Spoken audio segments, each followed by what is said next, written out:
Good morning students, how are you? First year students classes అన్ని మీకు upload చేస్తారు. Classes అన్ని వినండి, రన్నింగ్ నోట్స్ నోట్ చేసుకుంటూ ఉండండి. అర్థమవుతుంది డౌట్స్ అడగండి, కామెంట్ చేయండి. లేకపోతే క్లాస్లో మళ్ళీ క్లాసెస్ స్టార్ట్ అయినప్పుడు లైవ్ ఇంటరాక్షన్లో మీకు ఏమైనా డౌట్స్ ఉంటే క్లారిఫై చేస్తాను. ఎవ్రీ వీడియోకి నేను ఇదే చెప్తున్నాను, టైం వేస్ట్ చేయకండి, చేసుకోకండి. సడన్గా ఎగ్జామ్స్ పెడితే మీరు రాసి పాస్ అయ్యేలా ఉండాలి. ఇంత కష్టపడి చదువుకుని 10th క్లాస్లో ఏదో అన్నిగా పాస్ అయిపోయారు కరోనా వల్ల. కానీ ఇప్పుడు కూడా అలా చేయకండి. క్లాసెస్ అన్నీ అవుతున్నాయి కాబట్టి క్లియర్గా వినండి. ఏదైనా డౌట్స్ ఉంటే సార్ నన్ను అడగండి, క్లాసెస్ వినండి, రన్నింగ్ నోట్స్ నోట్ చేసుకోండి. సో ఇప్పటివరకు మనం ఏం చూసాం, జీవవైవిధ్యాలు, జీవులు అంటే ఏంటి, జీవులకు ఉండాల్సిన లక్షణాలు ఏంటి, జంతు శాఖ పరిధి ఏంటి, దాని స్వభావం ఎటువంటిది, ఇంకా జంతు శాస్త్రంలోని శాఖలు ఏంటి, వర్గీకరణ శాస్త్రం అంటే ఏంటి, వర్గీకరణ శాస్త్ర పితామహుడు ఎవరు,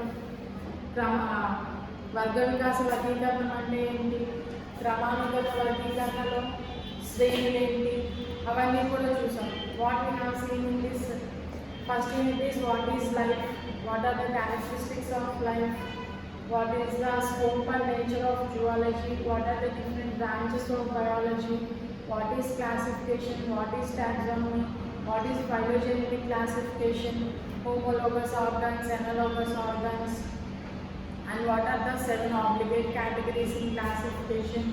Species is said to be basic unit of classification. అలాంటి క్లాస్ ఇవన్నీ కూడా మనం చాలా వీడియోస్లో నేర్చుకున్నాం. ఈ 2-3 డేస్లో మనకి ఫస్ట్ వీడియో అనేది కంప్లీట్ అయిపోతుంది. ఎవరైనా మీ ఫ్రెండ్స్ ఉంటే ఇది షేర్ చేయండి, హ్యాపీగా దాని మీద రాసుకోండి. ఓకే, సో ఇప్పుడు వరకు ఏం చూస్తాం, ఇప్పుడు ఏం చూస్తాం, నామినేచర్, నామీకరణం అంటే పేరు పెట్టడం. నేను ఆల్రెడీ ఒక క్లాస్ అప్లోడ్ చేశాను, 5 minutes క్లాసే ఉంటుంది. ఇప్పుడు దీని కంక్లూషన్ ఇది చూడండి. నామీకరణం అంటే పేరు పెట్టడం. Naming of organism with distinct naming of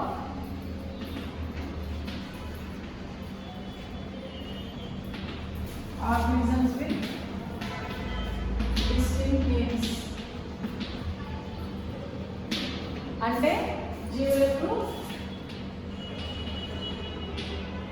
నిర్దిష్టమైన పేరు పెట్టుటనే ఏమంటారు, నామీకరణం. జీవులకు నిర్దిష్టమైన పేరు పెట్టుటను నామీకరణం అంటారు. ఈ నామీకరణం రకాలు 2 ఉన్నాయి, binomial nomenclature, trinomial nomenclature. Binomial nomenclature అనేది కరోలస్ వాన్ లినియస్ అనే సైంటిస్ట్ ప్రతిపాదించారు. ట్రైనామియల్ నామెన్క్లేచర్ అనేది 3 పదాలను ఉపయోగించి పేరు పెడితే జీవికి దాన్ని ట్రైనామియల్ నామెన్క్లేచర్ అంటారు.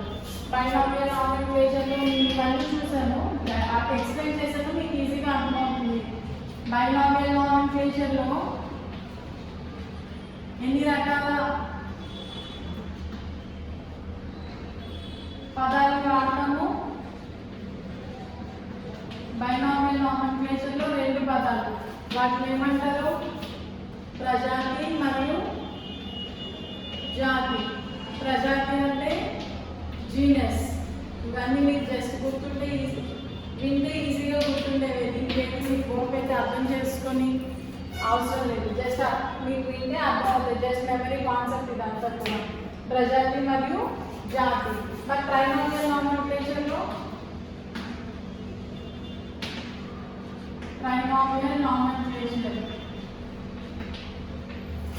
అంటే త్రినామీకరణం, నామీకరణం. ఇంట్లో 3 పేర్లు ఉంటాయి. అవేంటి, ఒకటి ప్రజాతి, ఇంకోటి జాతి, ఇంకోటి ఉపజాతి. ప్రజాతి జీనస్, జాతి స్పీషియస్, ఉపజాతి సబ్ స్పీషియస్ అనే పేరు ఉంటాయి. అండ్ ఒకవేళ జాతి పేరు ప్రజాతి పేరు ఒక జీవికి ఒకటే అయితే దాన్ని ఏమంటారు, టాటోనిమ్ అంటారు. టాటోనిమ్కి ఎగ్జాంపుల్స్ ఏంటి, నాజా, యాక్సిస్ అంటే మచ్చల జీవిక, నాజా అంటే నాలుక. మీ అందరికీ తెలిసిందే. సో ఈ నామీకరణలో మీరు 3 పాయింట్లు నేర్చుకుంటారు. ఒకటి నామీకరణం అంటే ఏంటి, నామీకరణాల్లో రకాలు ఏంటి, ఇంకోటి టాటోనిమ్ అంటే ఏంటి, దాని ఎగ్జాంపుల్స్ ఏంటి, చాలా చాలా ఇంపార్టెంట్ 2 మార్క్స్ క్వశ్చన్.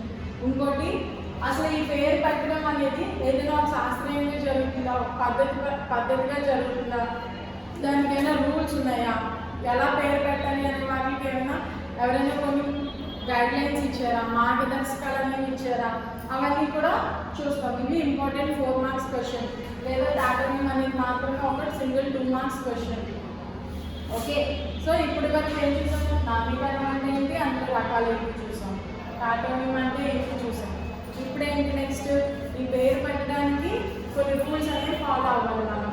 ఆ రూల్స్ అనేవి ఏంటో 5 పాయింట్స్ ఉంటాయి, చాలా ఈజీగా ఉంటాయి, మీకు ఈజీగా అర్థమవుతుంది కూడా. ఇప్పుడు వరకు చూడండి, వర్గీకరణలో నామన్క్లేచర్, నామీకరణానికి ముందు ఏం చూసాం, వర్గీకరణ అంటే చూసాం. వర్గీకరణ ఉపయోగం ఏంటి, వర్గీకరణలో ఎటువంటి వర్గీకరణని మనం ఫాలో అవుతున్నాం, మనం వర్గ వికాస వర్గీకరణని ఫాలో అవుతున్నాం. వర్గ వికాస వర్గీకరణ అనేది ఎవరు ప్రతిపాదించారు, హెగెల్ అనే సైంటిస్ట్ ప్రతిపాదించారు. అర్థమైందా? నెక్స్ట్ వర్గీకరణ తర్వాత నామన్క్లేచర్, నామీకరణం. నామీకరణం అంటే ఏంటి, నామీకరణ రకాలు. బైనామియల్ నామీకరణంలో 2 పదాలను ఉపయోగించి ఒక జీవికి పేరు పెడతాం, ప్రజాతి, జాతి. త్రినామ నామీకరణంలో 3 పదాలను ఉపయోగించి ఒక జీవికి పేరు పెడతాం, ప్రజాతి, జాతి, ఉపజాతి. మళ్ళీ టాటోనిమ్, ఒకవేళ ఒక జీవికి ప్రజాతి పేరు, జాతి పేరు ఒకటే అయితే దాన్ని టాటోనిమ్ అంటారు. Example axis, axis. ఈ యాక్సిస్ అనేది దేనికి శాస్త్రీయ నామం అంటే మచ్చల జింక, మచ్చల జింక. ఇంగ్లీష్లో కూడా అంతే, యాక్సిస్, యాక్సిస్. Spotted deer. ఈ డెఫినేషన్ రాసి ఎగ్జాంపుల్స్ రాస్తే 2 మార్క్స్ ఈజీగా వస్తాయి. నెక్స్ట్ ఏంటి, నాజా, నాజా. నాజా నాజా అంటే నాగు పాము. నాజా నాజా అంటే నాగు పాము. ఇప్పుడు దీని తర్వాత ఎటువంటి రూల్స్ని ఫాలో అయ్యి మనం ఒక జీవికి పేరు పెడతాం అనేది ఈ క్లాస్లో నేర్చుకుంటాం.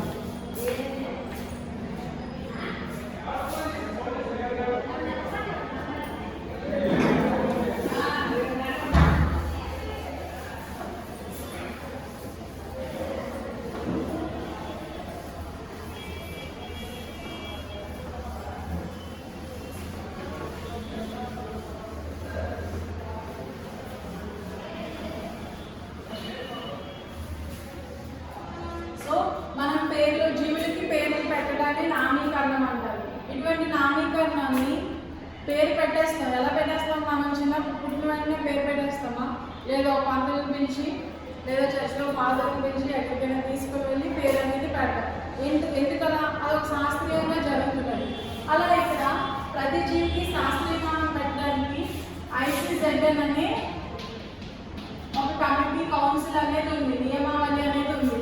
ఇది ఏం చేస్తుంది అంటే మనం జీవులకి పేరు పెట్టినప్పుడు ఎలా పేరు పెట్టాలి, ఏమేమి రూల్స్ ఫాలో అవ్వాలి అనేది చెప్తుంది. ఏంటది, ICZN. ICZN అంటే ఇంటర్నేషనల్ కౌన్సిల్ ఫర్ జూలాజికల్ నామన్క్లేచర్. అంటే ఇంటర్నేషనల్, అంతర్జాతీయ జంతు నామీకరణ నియమావళి.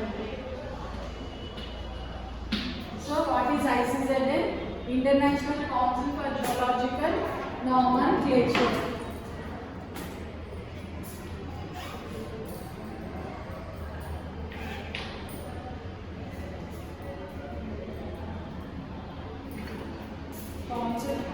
వర్క్ అది రావు, యాజ్ ఇట్ ఈస్ డెఫినేషన్ రాయాలి, చాలా ఇంపార్టెంట్. ఇది కానీ నెక్స్ట్ టైంలో కాంపిటేటివ్ ఎగ్జామ్స్ రాస్తే ఇది డైరెక్ట్గా బిట్ వస్తుంది. ICZN అంటే ఇంటర్నేషనల్ కౌన్సిల్ ఆఫ్ జూలాజికల్ నామన్క్లేచర్, అంతర్జాతీయ జంతు నామీకరణ నియమావళి. ఇది ఏం చేస్తుంది, కొన్ని రూల్స్ అనేవి ప్రపోజ్ చేసింది, కొన్ని రూల్స్ పెట్టింది. దానివల్ల ఏమవుతుంది, ఒక జీవికి మనకు నచ్చినట్టు, ఒక అబ్బాయి ఒక జీవిని ఏదైనా కనిపెట్టాడు అనుకోండి, దానికి ఏదో నచ్చింది కదా అని పేరే పెట్టకూడదు. కొన్ని రూల్స్ అనేవి ఫాలో అవ్వాలి. అవే రూల్స్ అనేవి ఇప్పుడు మనం చూద్దాం points wise.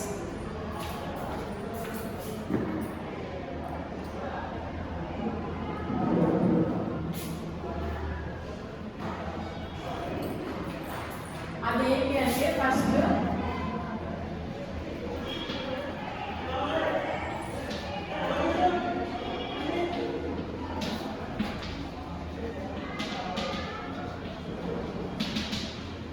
genus name should start with capital letter. ప్రజాతి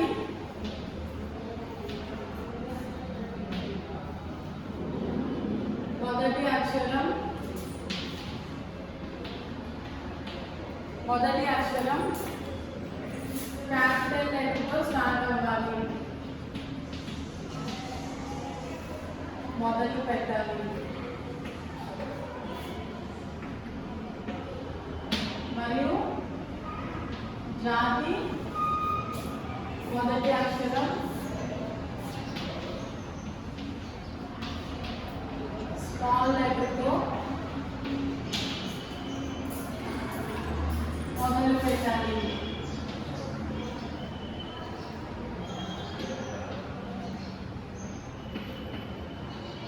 ఇప్పుడు చూడండి, ఇప్పుడు నేను కింద టాటోనెంలో ఎగ్జాంపుల్స్ రాశాను.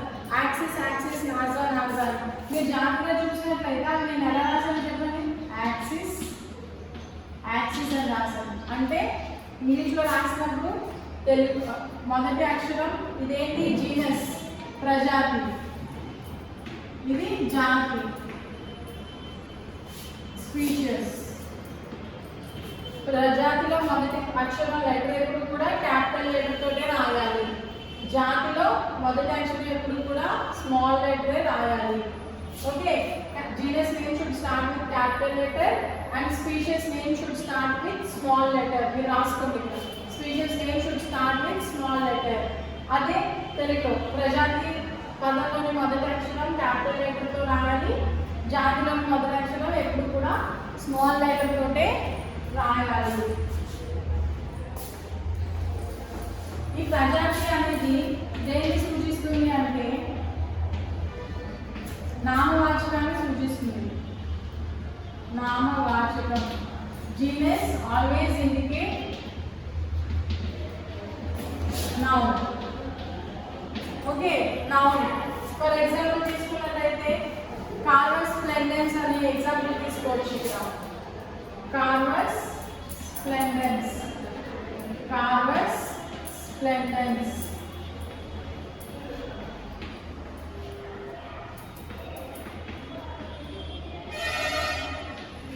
కార్వస్ స్ప్లెండెన్స్ అనేది కాకి యొక్క శాస్త్రీయ నామం. మీ అందరికీ అప్పుడు ఫస్ట్ క్లాస్లో ఎగ్జాంపుల్స్ చెప్పాను. కార్వస్ స్ప్లెండెన్స్ అనేది కాకి యొక్క శాస్త్రీయ నామం. ఈ కార్వస్ స్ప్లెండెన్స్ లో ఈ కార్వస్ అనేది ఒక నామవాచకాన్ని సూచిస్తుంది. నామవాచకం అంటే ఏదైనా ఒక వ్యక్తి లేదా వస్తువు, జీవి పేరుని, ఒక పేరుని సూచిస్తుంది. మరి జాతి అనేదట విశేషణం, యాడ్జెక్టివ్, విశేషణాన్ని సూచిస్తుంది. స్ప్లెండెన్స్ అంటే మేబీ అది బాగా పరిగెడుతున్నానో లేదా అది అక్కడక్కడ ఉండే ప్లేస్ని బట్టో దీని యొక్క లక్షణాన్ని తెలియజేస్తుంది. ఈ కార్వస్ ఈ నామవాచకం ఒక లక్షణాన్ని తెలియజేస్తుంది కాబట్టి జాతి అనేది ఎప్పుడు కూడా విశేషణం అవుతుంది. ప్రజాతి అనేది సర్వనామం. సో ప్రజాతి నామవాచకం, జీనస్ నౌన్, జాతి విశేషణం, జాతి విశేషణం, స్పీషియస్ యాడ్జెక్టివ్. ఓకే, అర్థమవుతుందా?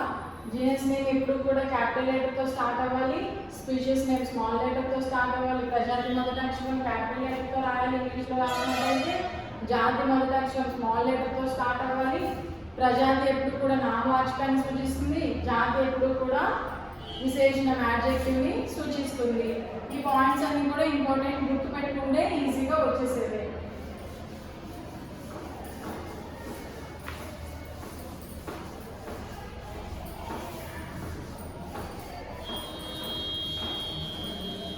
నెక్స్ట్ ఏంటంటే థర్డ్ ఇంపార్టెంట్ రూల్, ఇటాలిక్స్లో రాయాలి. ఇటాలిక్స్లో టైప్ చేయాలి. ఇటాలిక్స్లో టైప్ చేయాలంటే సిస్టంలో ఉంటుంది ఇటాలిక్స్ అని, బోల్డ్ అని, కర్సివ్ అని అలా. అలాగా ఇప్పుడు ఫర్ ఎగ్జాంపుల్ యాక్సిస్ అని ఉందనుకోండి, సిస్టంలో రాసినప్పుడు మనకి ఇట్లా ఇటాలిక్స్లో వస్తుంది యాక్సిస్ అని. అదే మామూలుగా అయితే మనం రాస్తామా ఇలా రాస్తాం, కానీ టైప్ చేసినప్పుడు ఎప్పుడు కూడా ఇటాలిక్స్లోనే రాయాలి, ఇటాలిక్స్ కర్సివ్లోనే రాయాలి. అర్థమవుతుందా? మరి రాయడం మనం రాసినప్పుడు ఇలా రాస్తున్నాను అందరూ ఇలా రాయలేకపోతే కర్సివ్ అయితే అలాంటప్పుడు ఏం చేయాలి అంటే జీవుల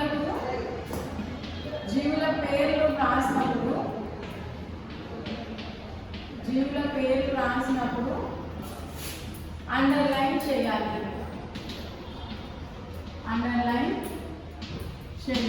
అంటే ఫర్ ఎగ్జాంపుల్ యాక్సిస్ నేను ఇటాలిక్స్లో రాయలేదు, మనం అప్పుడు ఏం చేయాలి? అండర్లైన్ చేయాలి. అర్థమవుతుందా? ఫస్ట్ ఏంటి, ప్రజాతి పేరు ఎప్పుడు క్యాపిటల్ లెటర్లో రాయాలి, జాతి పేరు ఎప్పుడు స్మాల్ లెటర్లో రాయాలి. ఇంకా ప్రజాతి ఎప్పుడు కూడా నామవాచకాన్ని సూచిస్తుంది, జాతి ఎప్పుడు కూడా విశేషణాన్ని సూచిస్తుంది. మనం టైప్ చేసినప్పుడు ఇటాలిక్స్లో రాయాలి, రాస్తున్నప్పుడు చేతితో రాస్తున్నప్పుడు అండర్లైన్ చేయాలి. ఇంగ్లీష్ మీడియం వాళ్ళకి కూడా అర్థమవుతుంది అనుకుంటున్నాను, సేమ్ అదే. ఇందులో పెద్దగా ఇంగ్లీష్ టర్మ్ తెలుగు టర్మ్స్ ఏమి ఉండవు కాబట్టి ఈజీగానే అర్థమవుతుంది. ఒకవేళ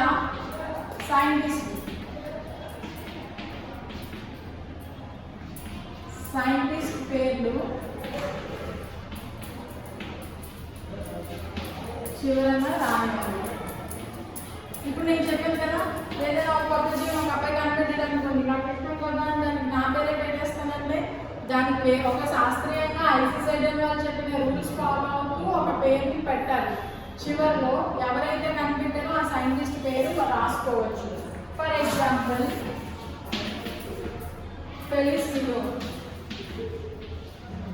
ఫెలిస్ లియో.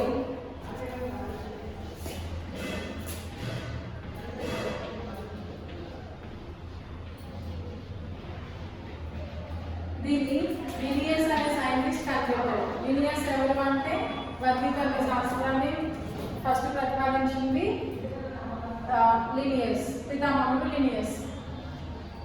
దీన్నైతే మనం ఇలా లినియస్ అని పూర్తిగా పేరు పెట్టి రాయొచ్చు, లేకపోతే లినియస్ అని కాకుండా షార్ట్ కట్లో లిన్ అని కూడా రాయొచ్చు.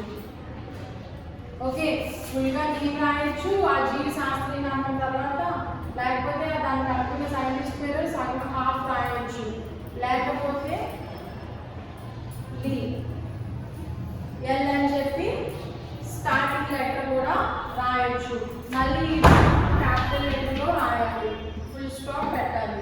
ఓకే, సో సైంటిస్ట్ పేరు చివరిన రాయాలి. ఫెలిస్ లియో ఎల్ అని, లినియస్ ఎందుకంటే దీనికి లినియస్ అనే శాస్త్రవేత్త కనిపెట్టాడు కాబట్టి. అండ్ అయితే లినియస్ అని కంప్లీట్గా రాయొచ్చు, లేకపోతే లిన్ అని ఎల్ఐఎన్ అని రాయొచ్చు, లేకపోతే ఎల్ అని చెప్పి అట్లా వదిలిపెట్టేయచ్చు. ఇవి చాలా చాలా ఇంపార్టెంట్ రూల్స్. ఫస్ట్ ఏంటి, ప్రజాతి పేరు. ఎగ్జాంపుల్స్లో చూసుకున్నట్లయితే ఇవి చూడండి. యాక్సిస్ ప్రజాతి పేరు ఎప్పుడు కూడా క్యాపిటల్ లెటర్తో స్టార్ట్ అవ్వాలి, జాతి పేరు స్మాల్ లెటర్తో స్టార్ట్ అవ్వాలి. టైప్ చేసినప్పుడు ఎప్పుడు కూడా ఇటాలిక్స్లో రాయాలి. రాసినప్పుడు అయితే మనం పేరు ఇటాలిక్స్లో రాయలేము కాబట్టి దాన్ని అండర్లైన్ చేయాలి. నెక్స్ట్ దాన్ని కనిపెట్టిన సైంటిస్ట్ పేరు మనం చివరిలో రాసుకోవచ్చు. అండ్ ఇంకా అది ఏ సంవత్సరంలో కనిపెట్టారో కూడా బ్రాకెట్లో రాసుకోవచ్చు. ఇవన్నీ కూడా ఏంటి రూల్స్. ఈ రూల్స్ అన్ని ఎవరు చెప్పారు? ఐసిజెడ్ అంటే అంతర్జాతీయ జంతు నామీకరణ నియమావళి. అండ్ టాటోనిమ్ అంటే ఏంటి? ప్రజాతి పేరు జాతి పేరు ఒకటే అయితే దాన్ని ఏమంటాం మనం టాటోనిమ్ అని అంటాము. సో ఇదంతా ఒకసారి క్లియర్గా నోట్ చేసుకోండి.